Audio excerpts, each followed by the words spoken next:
What's up, guys? It's Too Generic with your host Cam, and Rich. This week we're gonna do a little bit different. We're gonna start it off with fantasy. Sometimes we end it with fantasy, just some extra stuff. We fill it in. But this week in our fantasy league, we got is it 12-man league, right, Rich? 12 man, yep. 12-man league, man and woman. I think we have a girl in our league. We have one woman. We have one woman, man.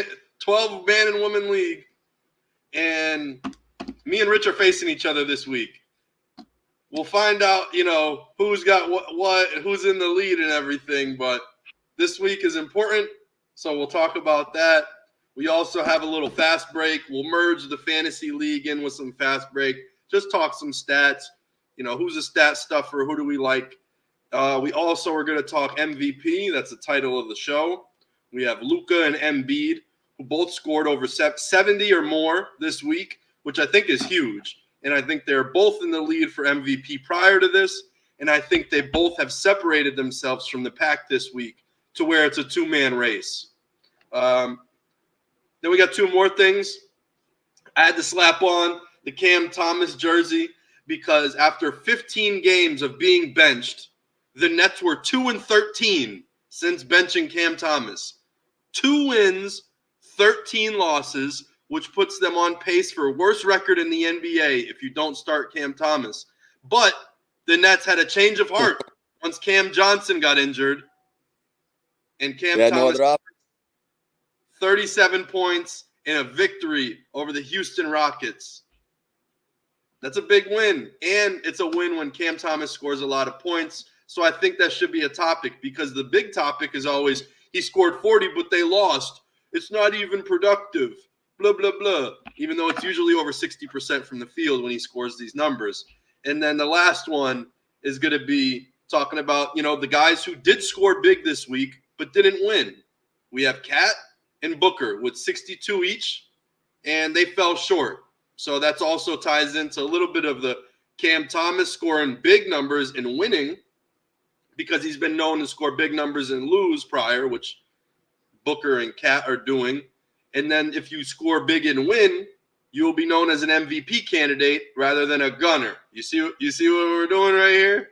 Yeah. So it all depends. When you score big, can you win or not? That's what separates the stars from the superstars. And we're going to talk about a couple stars that maybe could improve and still maybe have some title hopes in Booker with the Suns and with Minnesota with Cat. So let's start off from the top with this NBA Fantasy League. And our fearless leader and captain of the fantasy league, Rich. Fearless leader, I don't know.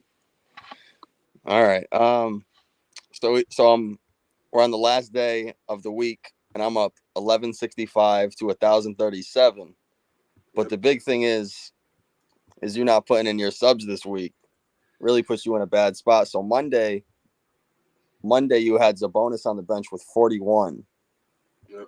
And you had Rozier on the bench. He had 10. And you had the next night 51. Yeah, so you were up. Then you won the next night. You had in everybody. You won 118 to 64. Then the next night it was close. I won 216 to 212, and you had 15 on the bench with Rozier again. So 66. Yeah, and then January 25th you won 152 to 98. You had Sabonis on the bench with 47. Oh, my God. That's 113. So 113 points. And then January 26th, you had everybody in. And then last night, January 27th. I most definitely subbed last night. Yeah, you were good last night, but still, so that's 113 points. And I'm down 138. Yeah. And then today, 128.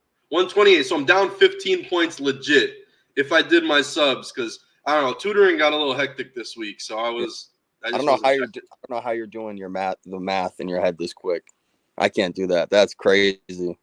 Bro, I told you I'm locked in. Mathematically, I'm locked in. I'd have to write this down because I can't even. I'm just going with what you're saying because I can't even add that quick. So I've been expending a lot of brain power not watching basketball and molding the minds of the youth. So, you know, I'm doing some good, but at the same time, I am missing a little bit more basketball than I'd like. In the beginning of the year for Christmas, I asked my girl for a book so I could start watching games, and I write down like game logs and stuff. See, I just opened to a random page, but like, got some more game logs here. Wow. Things like that. Like, I just write random things down. Sometimes I get in big detail, and I'll name the game. Like, this is the Derek White game, and it'll just help me kind of remember. But, like, Boston versus Minnesota. Jaylen Brown hits free throws in crunch time. Tatum dagger 3 and a Kobe snarl. This was at the end. This is just like the fourth quarter notes. And then because what did he? Because he had a big. Did he have a big overtime? Was that the game? Yeah, it was the game of overtime. That's what I was about to say. Yeah. And then what else we got? There was actually 2 games that night that went into OT. The Philly versus Atlanta, and then Maxey dunked on DeJounte Murray that night, then hit a step back 3 on him the next possession. That game went to OT. It was with no Embiid. I don't know if you remember that game. The Hawks won? I think the Hawks won that game. I thought the Hawks won. That was because they were on a winning streak too. Philadelphia, they won on a winning streak after that. 5 or 6. This one might be my favorite titled one. I don't know if you could see it. Rick Mahorn bobblehead night. So that was the night that the Brooklyn Nets were facing the Detroit Pistons for the 27 loss streak. And the Pistons, instead of, talking about the loss streak, they made it Rick Mahorn bobblehead night. So I just thought it was funny that that was it. So I just wrote that tidbit down. And then, just writing down all the things that happened. Bojan got 5 fouls close to the end, kind of messed up their comeback. DFS dagger corner 3, Nets up 5 with 38 to go. Cade, first Piston since Jerry Stackhouse to have multiple 40-point games before February. So there's like random tidbits, random facts and everything, and it's cool. Like I used to have one of these notebooks that I used to write stuff down. Ritchie, you're someone who's always written some stuff down about games. Your whole life, you've been. I got a bunch. 8 years old, you'd take printer paper and you'd write out all these game things, all the stats. Even for NFL, you would do your picks on printer paper. I got it written down on the wall here. Yep. I'm trying to get more studious like you and put stuff on paper better. Helps you remember it better and everything. Even if you forget, you could look back and just like the OT game, Minnesota and the Celtics. I feel like that game has escaped me for the most part. But when I look back at the notes, I could picture the game again. Like I could see it. So I pictured Tatum missing that shot in the fourth quarter, and then he went crazy in overtime, so he kind of made up for it. Yeah. I was about to say, I'm like, he did miss in the fourth, but hold up. He did hit that 3 with the Kobe snarl. Yep. And he held the snarl too. It was like, he did. I got to make sure this photo op happens. He wants to be Kobe so bad. Right, he wants to be Kobe. So he texted Kobe after the game, and he said, "Did you see the snarl?" Did you see the snarl?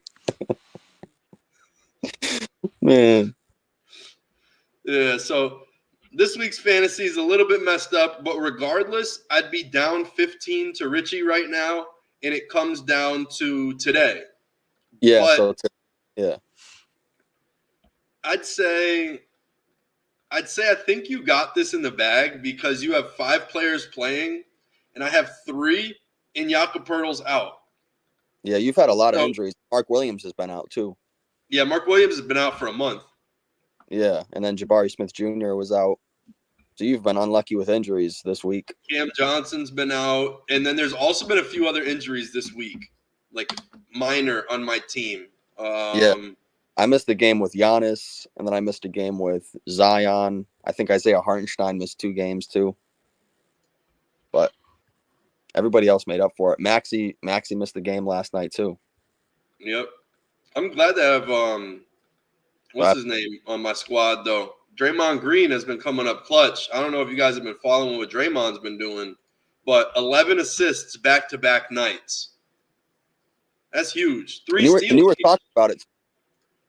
And you were talking about it too before you were going to pick him up. You're like, I think he's going to get back to what he was doing before, and he has as of late, even coming off the bench. I can't believe someone dropped Draymond Green in our fantasy league. Like, I know he was suspended indefinitely, but once I started hearing whispers that it was 11 to 15 games and it was like the 8th game, I'm like, he's coming back. Why wouldn't I pick him up? And he so I took the L for like 3 games that I held him, probably like 6 days, 5-6 days. He didn't play. He had the SSPD next to him. Instead of out, he was just suspended on ESPN. But, yeah, now he's good. He's doing great. I already said it. Like, I was trying to build my team with, a lot of guys with big names, but also, like, a lot of firepower, There's people that have more name than game, and there's people who have more game than name. And Draymond Green, his name and game is still there. I wouldn't say he fell off a cliff yet. There are people who think he's not as good as he used to be. I still think Draymond's great because everything about his game was never speed for the most part. And the thing that doesn't leave with old age is typically hand speed. Hand speed is usually pretty decent. That's probably the last thing that falls off. And Draymond Green has always had strong, quick hands. Maybe he can't guard a point guard the way he did when he was 25. Okay. But, like, since when has Draymond actually had been put in the situation to guard the point guard? He doesn't anymore, and we know that. They bring in guys like Pods to do that. Like, he's the guy that guards the point guards when Steph can't. Clay doesn't do that anymore either. You're going to throw Kuminga. You're going to throw Pods. You're going to throw the mitten, GP2, on him. Those are the guys that guard guards. So Draymond, as he's gotten older, nothing changes really since he's not guarding guards anymore. His strength is always going to be there. If anything, he's going to have his grown man strength at like 34. However, how old is he? Like 33, 34? Let me see. He's got some white in his beard. I know I see that much. He's got to be in his mid-30s. Let me see. I think he's 33. He's 33. March 4th.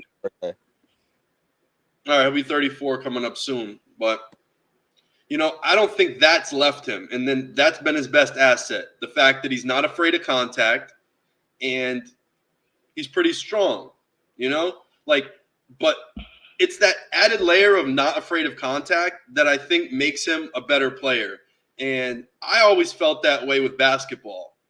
I played 2 sports. I played basketball and football. And I felt as a football player, when I went on a basketball court, I wasn't afraid to go post somebody up, even without the ball, like off ball, post up on a seal, on a box out, on anything. I'm not afraid to elbow somebody and to try to clear them out and stuff because I played football. Like, there are guys as strong as Draymond Green, but don't know how to use it when facing Draymond Green. Like, there is a sort of like comfortability you have with pushing someone. I know that sounds funny, but like when you're playing a sport, you kind of have to be able to know it's a physical sport and I got to clear this guy out.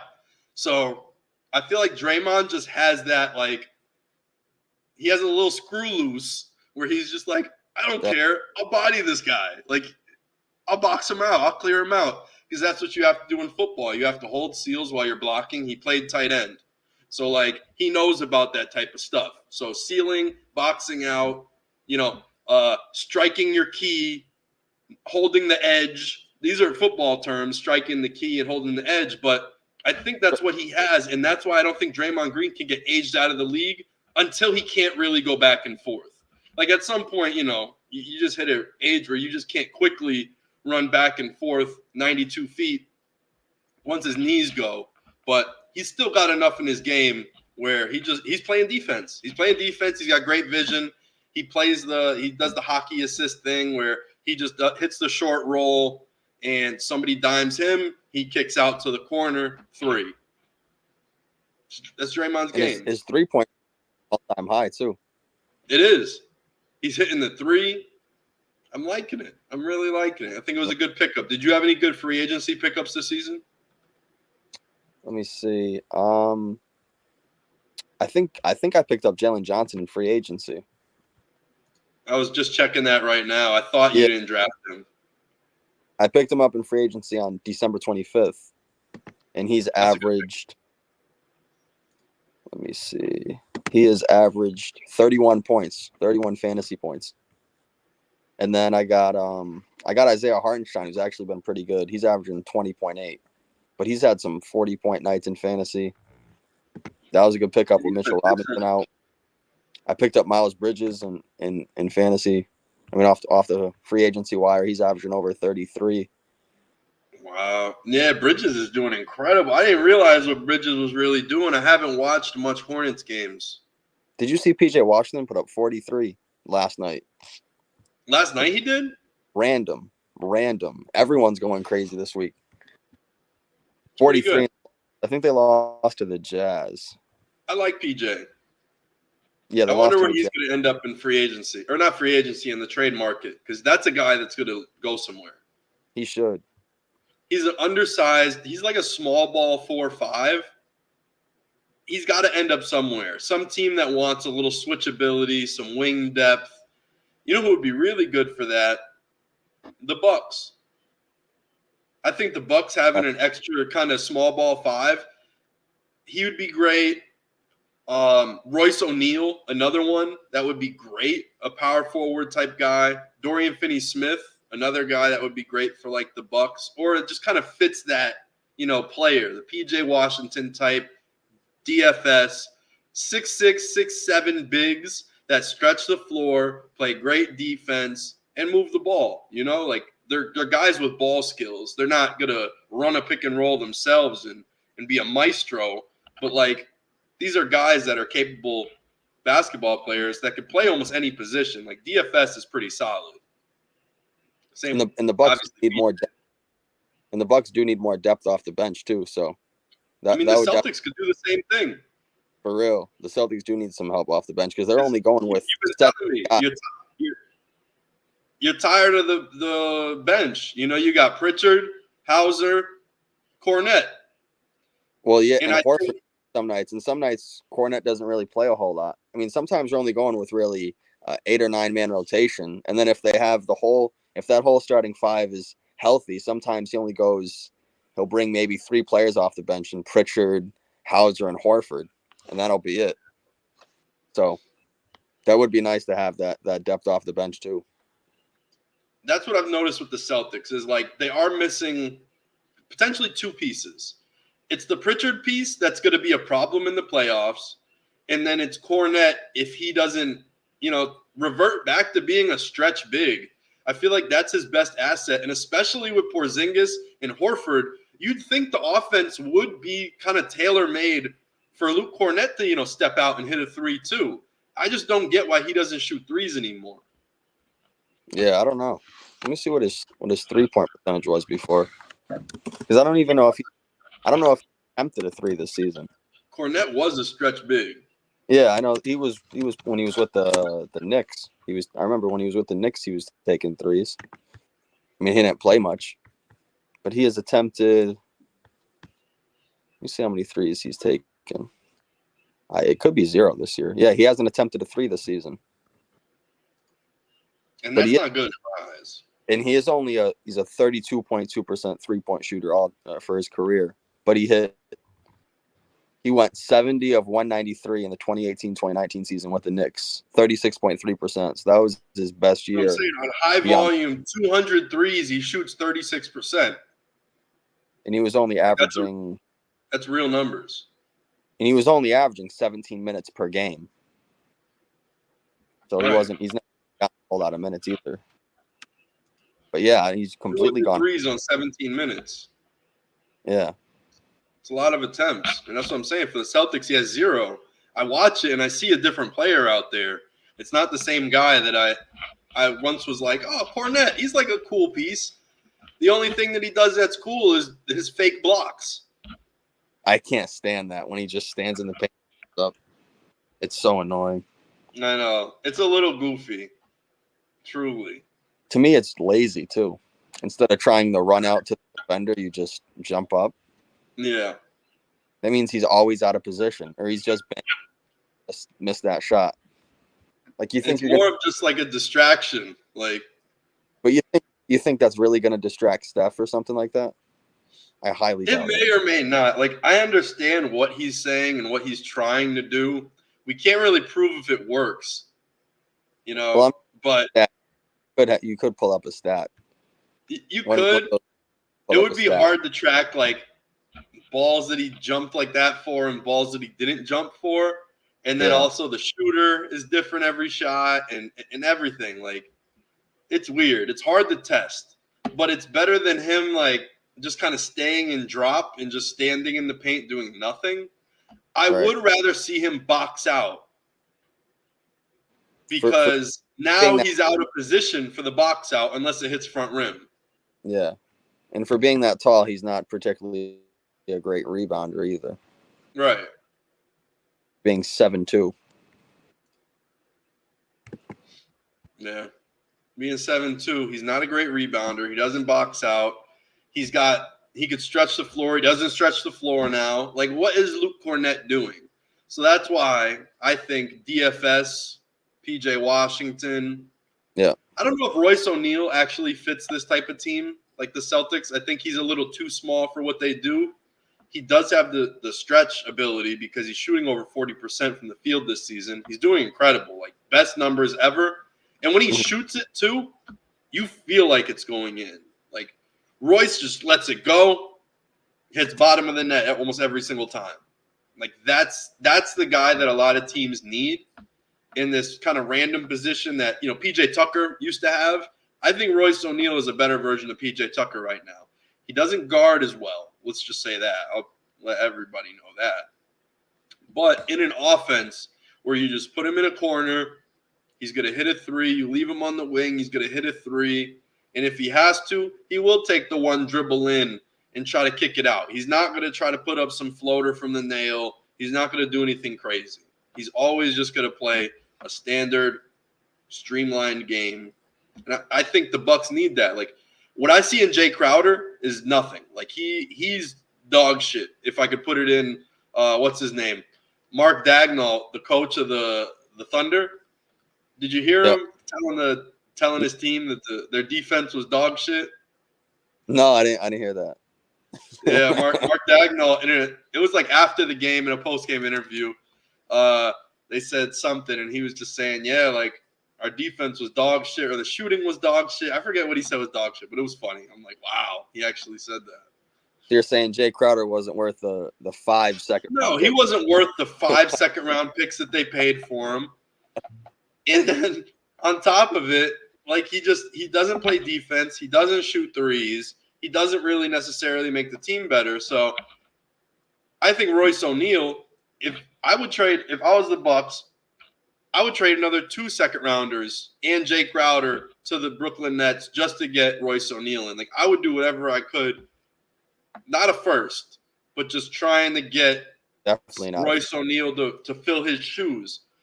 Because, when I'm like, I want some Royce O'Neal, then they go, no, but we got Jay Crowder at home.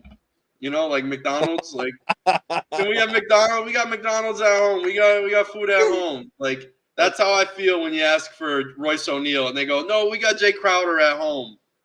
It's like, no, I don't want Jay Crowder. I want Royce O'Neal. Would you rather have DFS or Royce O'Neal? If you had the option, would you rather have DFS or Royce O'Neal? Would you rather have Dorian Finney-Smith or Royce O'Neal? DFS all day. I love Dodo. And he also, like, I think he's great. I really think he's a great player. He's another one of those actually guys. Yeah, he's a stretch guy. He's 6'7", 6'8". He's not really as bouncy as he used to be on the Mavs. Like, a young Dodo used to fly. Now, he's not the shot blocker and dunker he used to be. Obviously, he can still throw a dunk down and stuff and catch a small lob, nothing crazy. But he knows his role now. He knows exactly what he needs to do every single time. He's not a me first guy, and I love that about him. And I think if you put him next to Bobby Portis, two small ball fives, 4 5s next to each other, I think they also kind of cover each other's back on some things. Like Right. Bobby actually has a lot of problems on the defensive end. And then at the same time, Bobby likes to bang down low.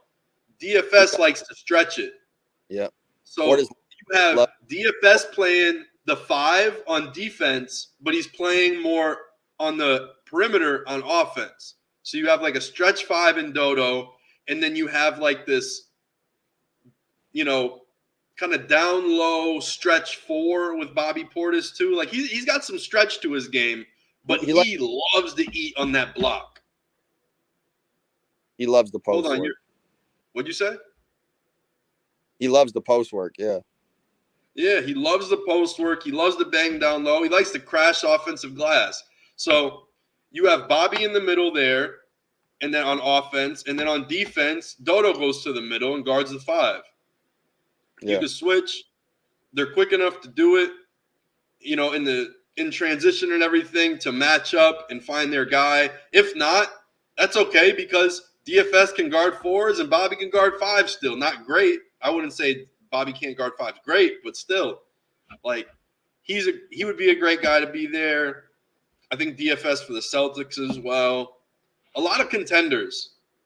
I'd rather DFS than Marcus Morris. Marcus Morris is getting double the money for the 76ers, and he can't even touch the court. Yeah. But Dorian Finney-Smith makes, like I said, half the money and would be a contributing player. Imagine DFS next to Paul Reed. Oh, my God. They would run teams out the gym. As soon as Embiid hits the bench, Dodo and Paul Reed hitting the floor, come on. Right. Like, this is real shit. Like, he would be such a help to the majority of teams. But unfortunately, he's guarding stars on a team that isn't looking to win against stars. And they're probably going to blow that. Yeah. And the Nets look like they could trade. And then the Nets and the Hornets, Woj said they're going to be trading a lot, or he at least said the Hornets aren't done yet. So, okay. And I don't think the Nets are either. But the Hornets are an interesting team because, maybe you send Gordon Hayward to the Lakers for Russell. Yeah, I was hearing about they might, do a contract buyout with him. Oh, a buyout. But the thing is if you buy out, certain teams can't get buyout players anymore because of the new collective bargaining agreement. So if teams are in the double apron, the double tax apron, not just the first tax, the second tax penalty, then you can't sign a buyout player. So the Phoenix Suns can't sign a buyout player. Potentially the Lakers. I'm not too sure if they're a double apron team, but they may be. I don't think the Clippers can. The Clippers can't sign a double apron player or a buyout player because they're in the double apron. I'd love to have Hayward back on the Celtics, to be honest, off the bench. Celtics, he might even be the Celtics might be a double apron too because Drew makes 35 million, 36, KP, JB, JT, they all make 30 million. So I think they're over. But I would love to straight off the bench, I think. I'd love to have him off the bench. Because when he was on the team, he was always good, and the team was always better when he was on the court. It just didn't work out. I don't think it was his problem, but he averaged like 5 assists on the Celtics. Yeah, he was a very good playmaker. I loved what Gordon Hayward did for the team. They wanted him to be like a 25-point scorer guy. They wanted him to be Bird so bad. Yep. But as we know, he's the white bird, But and his scoring kept climbing too. Every year when he was with Utah, it kept climbing. So you just thought it was going to get even better, pairing him with Kyrie Irving, and then we didn't know how good Jaylen Brown and Jason Tatum were going to be, and then he got hurt, and everything got messed. No, I agree. And maybe, Gordon Hayward goes to the Lakers, and this could also be like a little, LeBron, like shaking his hand and like bringing him back. He's like, I fucked up your career. let's work together, and I'll try to get you a ring because the Celtics could have maybe won one if they were on the right track and didn't have so much injuries and mess ups. Right. And this is LeBron's way to say sorry to the white American basketball player because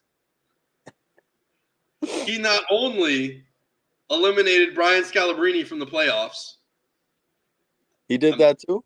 So, well, you know, he beat the Celtics, and that's why the Celtics hit. But I was trying to think of a bench guy, and then I'm like, who could I angle this to? But him and Jay Crowder broke Gordon Hayward's ankle, and then LeBron broke Chet Holmgren's foot. The two great white hopes that we've had in the past 20 years. He knew he wasn't going to make the finals. He knew he wasn't going to get past the second round with Chet, with having to defend Chet and stopping Chet. He couldn't do it, so he had to. He had to. He just breaks their feet. Anything to win. Anything to win. That you got to respect LeBron for that, you know? Him and Mav Carter, they put their money down and they know how to win. That's why nobody talks about it. They respect it. They see the vision. They see the vision.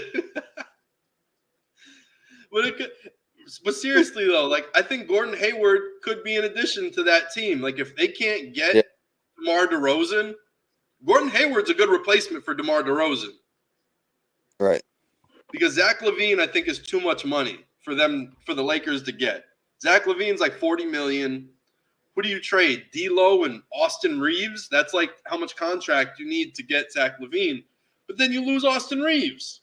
Yeah, I don't know if they want to lose Austin Reeves. I think they're okay with Russell. They would at least need Caruso back in the LaVine deal because they need that scrappy white guy. Right. You know, the Lakers need it. They need a Kurt Rambis. Yeah, LeBron always has one really good white guy on his team. He does. You need a scrappy white guy. It's just necessary. He's had Mike Miller. Matthew Dellavedova, Jetty Osman. Caruso. Now he has Austin Reeves. Yep. Did you include Birdman? I did not include Birdman. I apologize. You got to throw Birdman in there. I don't know if that was prime Birdman, but I mean, he got dunked on a lot during the Heat era. Birdman got dunked on a lot, but he did a couple good dunks himself. But he got dunked on by Paul George, right? Yeah, bad. That Pacers Heat series, yeah. Yeah, real bad. That was rough. That was the end of Birdman. That was. Now we have, you know who the new Birdman is the guy who goes like this. Your boy Luke Cornett. I forget. Oh, yeah. Remember Luke Cornett? Yep. Doing the Napoleon Dynamite dance? Yeah. Yep, now I remember. Yep. What a clown. He's the butterfly man. That's Luke Cornett. Put him on another team. He can be a butterfly man somewhere else. Right, go be a butterfly man somewhere else. But yeah, I think Gordon Hayward, if he's on the move, I honestly think it would be a good move to bring him to the Lakers. And if you ever really looked at Gordon Hayward, he kind of looks like Kobe Bryant. I've heard about that. I don't see it, but I've heard that. You don't see it at all? No. I don't know. I think pull up a picture of Gordon Hayward now? You want me to pull up? Just pull up a picture of Gordon Hayward. I don't see it. Because I was watching the Paul George podcast with him and Hayward. That's what I was about to say. You didn't see him on the Paul George podcast? Yeah, I watched it. I don't know. I didn't see it. He kind of looks like Kobe. Here's a side-by-side. I'm surprised someone actually has a side-by-side. I guess other people see it. Someone said it. It's not like I found it myself, but someone said it, and I'm like, nah, they actually kind of do. So you see the screen, right? I can see it, yeah.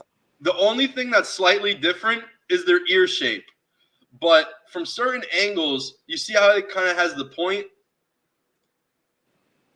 From certain angles, he's kind of got a little bit of it, but it's more of a rounded ear.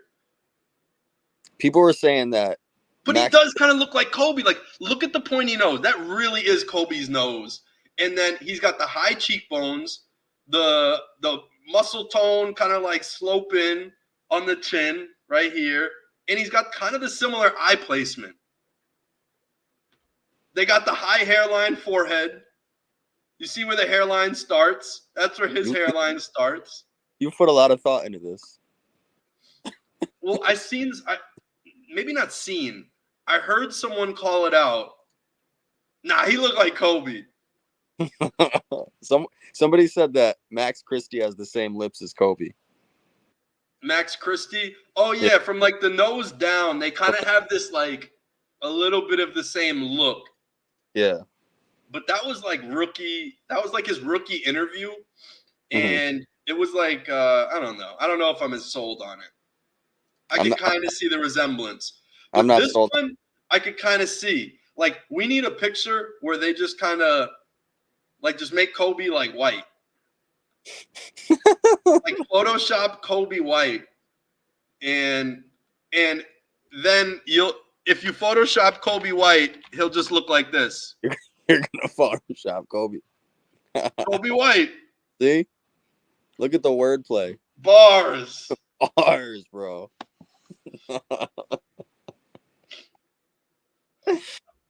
Oh, that was good. Photoshop Kobe, you get Kobe white. Different. You will not get this anywhere else, folks. Nope. Nope. Nope. Well, moving on to the next topic, the real MVP is who? Who is the real MVP? We're seeing Embiid coming off a 70-point performance and how should I say this? A completely incredible year where he's leading the league in jump shots, in making them too. Like, made jump shots is Joel Embiid. He loves that. He loves that midi. He does. 7'1", 300 pounds, and he's leading the league in shooting, not, paint points, anything like that, jumpers. So how could you really argue it? It feels like he has the best of both worlds. He can beat anyone in the paint, but he's choosing to beat everyone like a guard because he's that good. Then you have Luka, who is 6'8", 275. He's a forward, and he's playing like a guard. So you have these guys who are, basically playing out of position, that are breaking the game of basketball, that are they have skills that have never been seen at that body type and at that play style. So who gets the MVP? Does it come down to seeding for you? Yeah, I mean, that's how usually the NBA does it, because the Mavericks are 8th in the Western Conference, right? So Luka wouldn't get it, and the 76ers are 3rd, so Embiid definitely could get it. But you just think about, where would those teams be without Doncic and Embiid? I think the 76ers would be okay. I don't know what seeding they would be, but I think they'd be a lot better than the Mavericks, especially seeing as how many games Kyrie has already missed. I mean, who's gonna step up for the Mavericks? I mean, at least with the 76ers, you have Tyrese Maxey, can go off for 30, and then he has some other pieces around him. To me, the Mavericks don't have as much around them. They just kind of wait around and see what Luka and Kyrie can do. So Would you make a move on maybe Tim Hardaway Jr.? You mean to trade him? Yeah, because you're saying, like, if Luka and Kyrie aren't out there, then there's nobody. So that means you have trade pieces. That's what I hear. Yeah, I think Hardaway is definitely a good trade piece. Would you get another guard, like a shooting guard, small forward, or would you try to do a big or something? I mean, I think they're good with Derek Lively.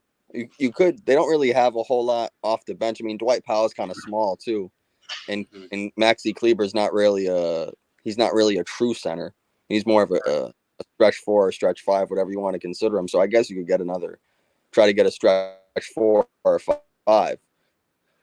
But to me, if you look at the value of the team goes way down. I mean, I think the 76ers I think could still be maybe a play-in team without Joel Embiid. But to me, the Mavericks go downhill there. But then if you look at the record, they're only 8th. So I don't know how you kind of balance that out. Kind of tough for me. But then you have Then you have, Shea. Shea's still in the conversation, obviously, with his consistency. And then just like it's kind of been for however many seasons, past 4 or 5 seasons with Giannis and Jokic, they're right up there in the conversation as well. Right. And Yeah. and they have really good records. Right. And I was about to say, and Giannis and Jokic have great records. Yeah, the Bucks are second in the East, and then the Nuggets are actually fourth right now in the Western Conference, but they're a half a game. They're a game and a half behind the Clippers. They're a half a game behind Minnesota, and then the Thunder have the number 1 seed. So they're right there as well. And for the longest time, I was like an NBA traditionalist. So anybody that wasn't in the first or second seed couldn't win MVP in my eyes. Because before Westbrook won MVP in the 6th seed, nobody below the 2nd seed since 1988 won MVP, which is a lot. That's a 40-year span almost. And it was Michael Jordan. He was tied for 3rd. And they were actually tied for 2nd, but they lost the tiebreaker, like if the playoffs started that day. But they had the same exact record as the team in 2nd place. So truly, it took for being in the 1st or 2nd seed or tied for 2nd to win an MVP until Russell Westbrook's triple-double average, even though he was in the 6th seed. So I do hold that against Luka. I really do. As much as I want Luka to win, that's like who I believe should win MVP this year from what he's doing. Like you said, you take Luka off the team, they're not even a play-in team. They're the worst team in the NBA. But that's why it's kind of tough for me to kind of do that, because where would the Mavericks be without him? Even though I understand that they wouldn't be, they'd be 14th or 15th to me if they didn't have him. And as I said before, with all the time Kyrie is missed, you don't really know who's going to take over for that team. So that's why if Luka wasn't there, Kyrie wouldn't play. Right. Yeah, Kyrie would request another trade. He would play by himself? Hell no. He would stink up the joint. He would be a media hot take. Like he would just have hot takes and all these type of stuff. Like he wouldn't play real basketball. He would just like be in the media. He would talk shit. He would talk about the coach. It would be a mess. He would want to get traded. He'd want to get people fired. He would say the team sucks. And he would be correct to kind of say all that. Mm-hmm. Because if there wasn't anybody there, it would be Jason Kidd and Grant Williams. Right. Like, let's be real here. Like, that would be the team. And you got Grant Williams, who has all the Celtic connection and everything in his past team. And you got Kyrie, who's like a fuck the Celtics type of guy. So, like, the free agent, guy that you got this year doesn't even gel with your superstar. Technically, if Luka wasn't there, Kyrie would be the best player. I think you got this guy who came from Celtic pride to a guy who literally is anti-Celtics. It's like, I think Hardaway would probably be the second star there. Hardaway it would be Hardaway, and if there was no Kyrie and Luka, he'd be averaging like at least 25 a game. He's not afraid to get those shots up. He's not, but it just wouldn't be pretty. It really wouldn't. Yeah. That's why. And I think Kyrie would sit out. Like, I think he would either force himself to get traded. He would have some lingering hammy injury or something that he wouldn't play for. Like, that's what I'm saying with Luka is without him, that team doesn't even sniff half the record that they have this year. And it's pretty much him putting the team on his back. But for a trade piece, if you want to get him some help, I heard the Mavericks kick the tires on Pascal Siakam. They were a little curious. Hey, what's in here? They tapped their foot on the tire. What? You ever hear that reference? They kick the tires. I've never heard that. But it's like taking a flyer. It's like, I'll grab this, see what it's all about. Let me read this. Yeah. So it's just like I heard they looked into trading for Pascal Siakam, but that makes me think that they do want a stretch four, but they also want somebody that's not – Dorian Finney-Smith. They had Dodo. They traded him to get, different pieces in there and stuff. But they want someone better, a higher caliber. And I think Jeremy Grant. Right. You put Jeremy Grant as the starting 4, that's a pretty good team. Yeah, and he averages probably 20 plus a game too. And he can get his own bucket. You need some more guys that can go out and get their own bucket. and get Luka not open. just not just catch and shoot 3-pointer guys. So Right. Grant, good piece. He's Grant not doing puts anything. pressure at all three levels. He'll shoot a fade away from the mid. He'll pull up on you on three, off the dribble, off the catch. He'll beat you on the block. Like that's what Jeremy Grant does. He beats you at three levels, and I love how he plays. He cuts. He moves without the ball. He's not the greatest playmaker. He's a little bit of not a black hole with the ball, but like he's a scorer. You know, he went to the Pistons. He tried to prove himself as a top 5 power forward in the league. I think he definitely proved himself as a top 10 power forward in the league. And if the Blazers can just get up off him and put him on a real team, I think you see Dallas go from 8th to a top 14, potentially. But maybe 5th. 21 points. Yeah, you put him on the Mavericks with Kyrie and Luka, Tim Hardaway Jr., if they're able to keep him through the trade. They might have to dump him because there's a lot of salary and stuff. But if you can maybe piece together Kleba and Grant Williams or Kleba and Dwight Powell, something like that to get Grant in there plus picks, it's possible. And I didn't even know he's shooting a career high from 3. He's shooting 41% from 3 this season too. He's really efficient because he's getting all the shots he wants. He's not forcing it. He knows he's losing, so he's like, I'm just going to take what comes to me. I'm not going to try to be a superhero. Another one they could trade for would be like Trey Murphy from the Pelicans. There's a lot of overlap with Trey Murphy and Brandon Ingram. You can't really stick with both of them long term.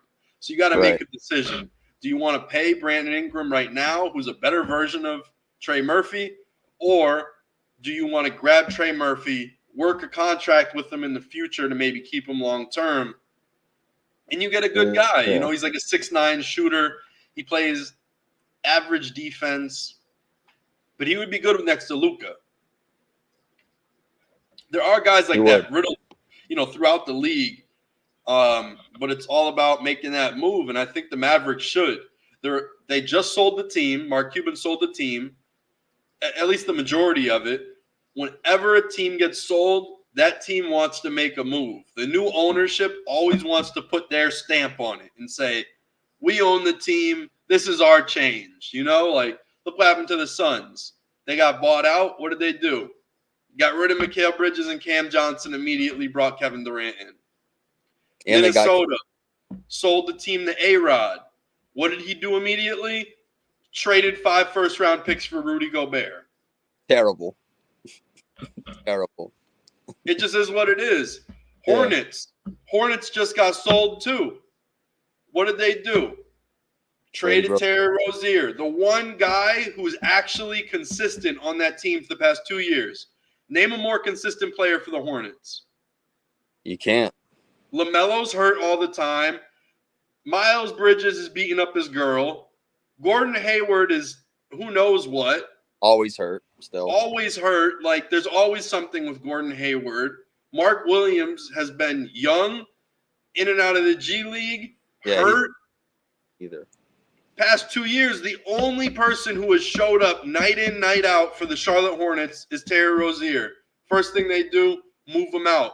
And that's their statement with the new Charlotte Hornets ownership. They took in Kyle Lowry in a first pick. They're blowing it up. They're making their big statement move up front. They're not saying like the Phoenix Suns and the Timberwolves that we're here and we're going to make a change to be this big, great organization. We're the new owners. We're the best. We're going to be the best owners. The fans are going to love the new ownership. We spend money. We try hard.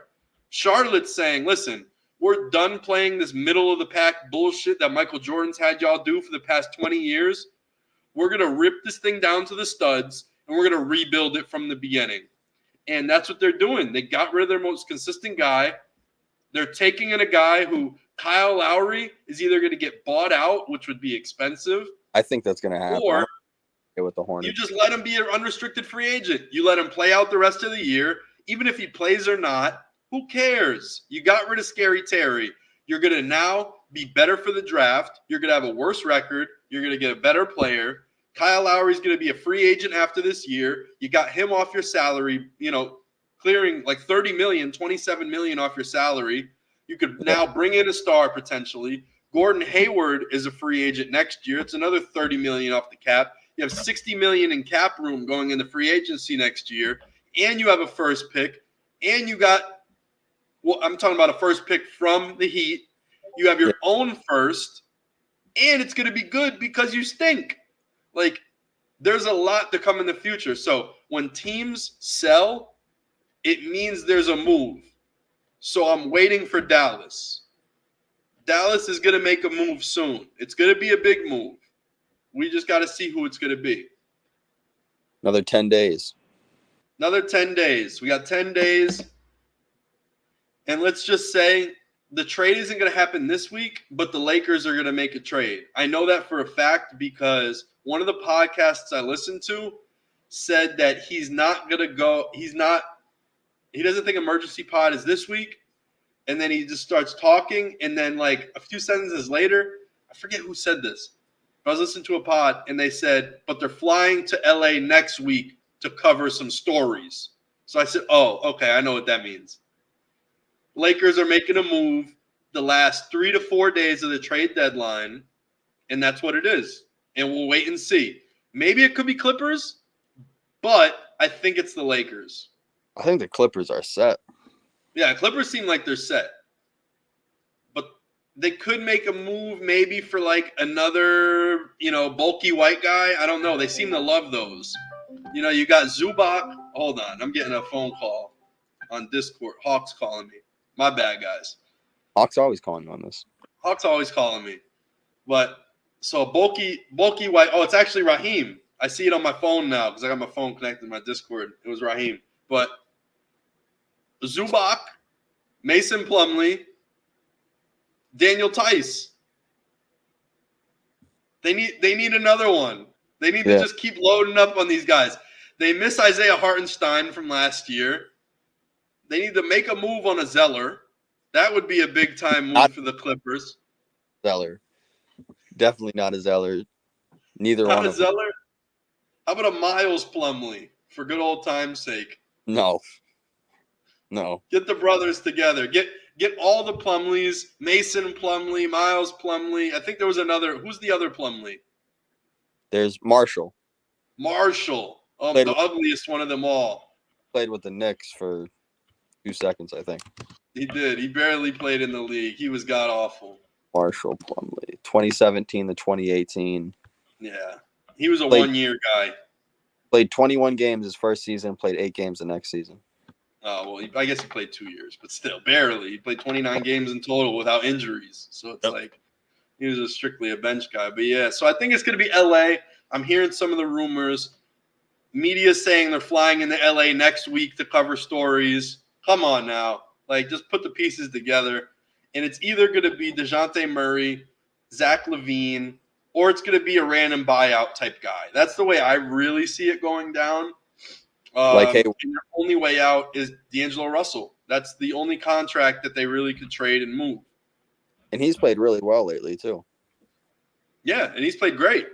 Since all those discussions have heated up, he started to play really well. And they have that starting lineup. Having him and Reeves together in the starting lineup has worked out really well for them, too.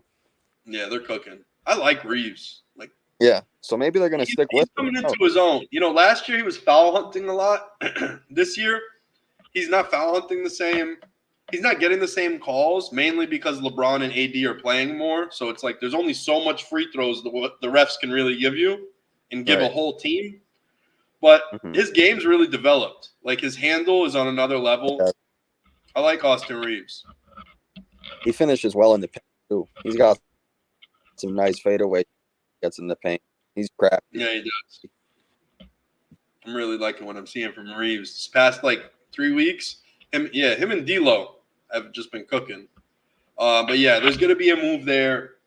Yeah. I feel it in my bones. And plus, like I said, I heard it on the pod. They said they're getting flown to LA to cover a story next week. That's like the biggest hint you could get. They're not saying what player it is, but we kind of know the truth. Anyway, let's wrap this up real quick. We got kind of 2 stories that tie into each other. The word on Cam Thomas news has basically been every time he scores big, they say the Nets lose. Well, every time typically he scored big, the Nets benched all their top players, and that's when he got playing time. So it would be when KD, Kyrie, Harden, Ben Simmons, Mikal Bridges, any of those guys were not playing, would be Cam Thomas would then start. And then you realize how much cap room is on the bench. How much like money they have on the team is actually not out there playing. They'll have, 110 million on the bench one day, and then Cam Thomas makes $2 million a year. He's starting, scores 35, and they go, he can't carry a team. Look, yeah, because KD and Kyrie were out that night, or because Ben Simmons and Mikal Bridges are out that night, and they literally take up $70 million. Like, that's the majority of their cap. So the majority of the team is invested into those players. When they're not there, you're left with scraps. And yeah, Cam Thomas dropped 40, but Day'Ron Sharpe played 40 minutes. What do you expect? Right. There's a certain level where people just kind of miss, and they love to just hear one side of the story when the other side is omnipresent. You should know, Noah Clowney, this year's rookie for the Nets, he's playing 25 minutes one night. Obviously, the team isn't going to do well. The guy's not even playing well in the G League. It just is what it is. So this leaves me to my point. I'll tie it in with this. Karl-Anthony Towns and Devin Booker each scored 62 points in a loss. And this has kind of been a Devin Booker thing, where Devin Booker, remember, he scored 70 on the Celtics, but they lost by like 20 that night.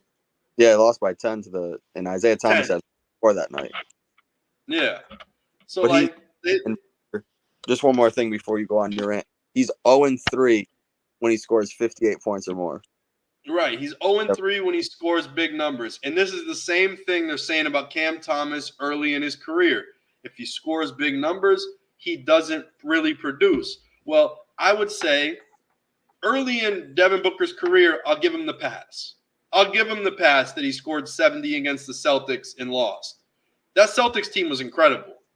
They weren't loaded with superstars yet. They had Jaylen Brown, Jason Tatum, but they weren't the guys they are today. And also, the Sun didn't have the roster that they do today.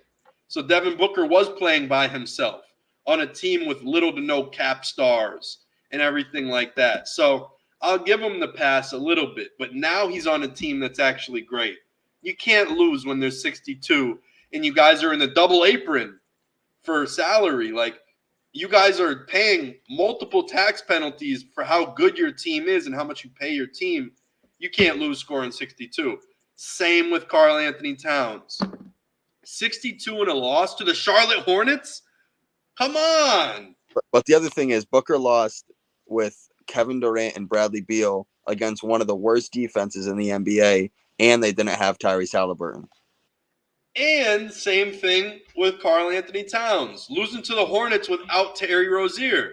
Yeah, one of the worst defenses in the league, too. One of the worst defenses in the league. And then they traded for a guy who's shorter and less athletic than Terry Rozier with Kyle Lowry. So, you have these guys that are considered superstars, and they can't even, they'll score big and still can't get a win. So it's hard to just, it's hard to win in this league. But these guys have to do better. And I just want to see more of that narrative. I feel like I hear Cam Thomas, who's still on a rookie deal for $2 million, get dragged through the mud more than I hear Karl-Anthony Towns get his feet to the fire. Let's be real here. This guy's getting $30+ million a year, $100 million, $200 million deals, and he's having the same exact problem. So just pump the brakes and let people hoop. It'll all come together eventually. But we're seeing, let me bring this back to my boy CT, 2-13 since the benching of Cam Thomas. That's what the Nets are. 2 wins, 13 losses. And you know what they did? Cam Johnson got hurt the last game the Nets played, and they broke that streak. Cam Thomas started, and they won. They beat the Rockets, and Cam Thomas scored 37. So that brings me to say he is playing more on the likes of Luka and Embiid, who score big and win, versus Cat and Booker, who score Oh. big and lose. They're not gonna like that. And this is where it comes full circle. Future MVP candidate, Cam Thomas. MIP. And I think he should be the MIP of the NBA. You have Jabari Smith Jr., you have Kobe White, Jalen Johnson. You have these guys. But I don't think any of them are actually getting toyed with or manipulated. You know what I'm saying? Yeah. Is Kobe White getting manipulated? No. They're benching the $40 million star because Kobe White deserves it. They don't care. They said, Zach LaVine, go. Your vibes are off. Like, Kobe White is here to hoop, and he's here to stay. He's being embraced. You know? Like, actually, there's this quote that people say, go where you're celebrated, not tolerated. And Kobe White is being celebrated for what he's doing. Yeah. Cam Thomas is being tolerated. You know what I'm saying? Like, everything he does. Yeah, he scored, but he's playing no defense. No one's saying that shit about other players. Like, why is he being held to such a high standard? And I'm actually glad he called that out recently. He said, I see all these other guys scoring big points, and everyone says they're great. I score big points. Everyone calls me a gunner. Like, what? There has to be some truth in it, you know? And, like, who else did I just say? There was Kobe White. Who was the other player? Jalen Johnson and Jabari. Jalen Johnson. Oh, and, of course, Jabari Smith Jr. Jabari Smith Jr. being celebrated, embraced. Like, they love what he's doing. Another one. And then you got Jalen Johnson, who they're ranting and raving about. They're benching other wings for. They say they couldn't even win without him. Remember when Jalen Johnson got hurt and they went on a losing streak and the Hawks came out and said, we need him to win. You know? When Cam Thomas rolled his ankle, all the starters in Brooklyn were like, finally, we don't got to fucking prove ourselves to Cam Thomas. Like, finally, we don't have to just outplay him and work hard, because if not, he's going to look like the best player out there. Like, there is this weird level of, like, insecurity around Cam Thomas. Like, there's, like, his teammates don't want him to be the best player on the team. The coach doesn't want him to be the best player on the team. The organization also doesn't want him to be the best player on the team. Because if you heard Josiah's interview from a few months back, he said, if they're not winning in championship contenders, he's fine with the team kind of just running and operating, which means he's fine with mediocrity.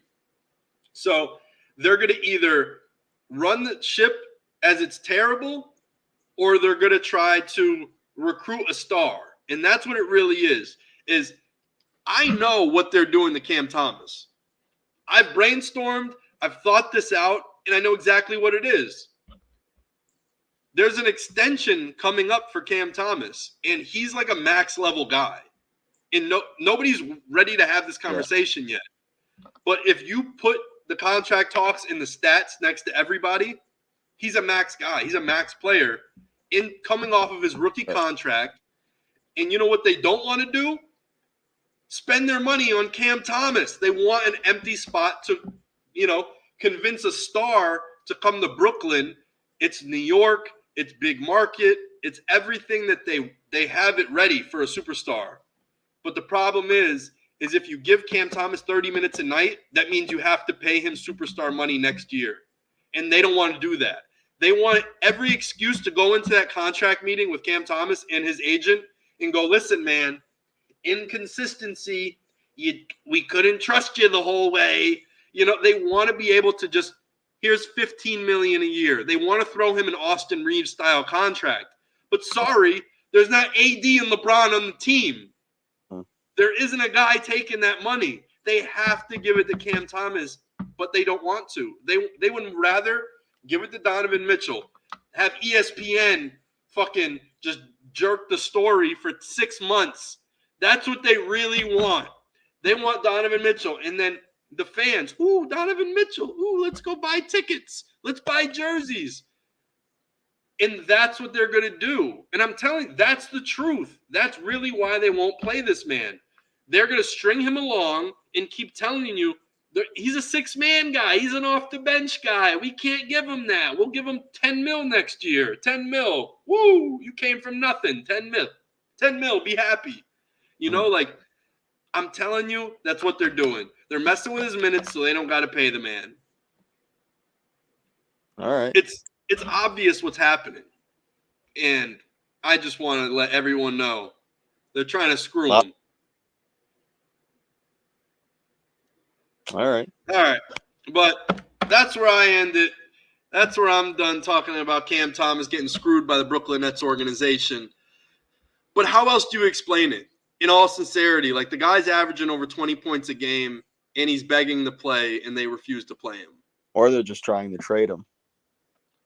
And that's the next thing, but you're not really like showing him off the way you'd think a team trying to sell an asset would. They don't even say anything good. Like this is what I mean. When they put a microphone in front of Jacques Vaughn or anyone else in the Nets organization and they go, "What's up with Cam Thomas?" They motherfuck him. They don't try to sell him. Like, they don't talk him up to sell him to the media. Like, they don't talk him up so the Pistons are like, "Oh, maybe we should trade for Cam Thomas. He seems like a star." Like, anything that you would do to make it sound like you want to trade Cam Thomas, they're doing the opposite in the media. Yeah, if you want to sell something, you polish it up real nice. You make it pretty. You say, "Look at this. You can have this on your team." But instead, they're like, "Nah, man, this guy's vibes off. He's shooting too much. He don't play defense. He don't listen to the coach. He's breaking plays off." You know, like, you don't dog someone out to the media if you're trying to sell him. You if anything, you would lie and fake and prop him up just to dump him on someone else. You would foist him on someone. But they're not foisting. They're not doing any of that. It's just weird behavior. And that's all I see. That's my 2 cents. And Rich, do you have a too rich rant today, or are we gonna close it out? Are you saving your money? Yeah, let's save it for next week for when the Celtics keep losing. All right, we'll save it for when the Celtics keep losing. But until then, thank you for tuning in. Rich, I'm gonna give you a ring real quick, and we're out of here. Peace. Adios.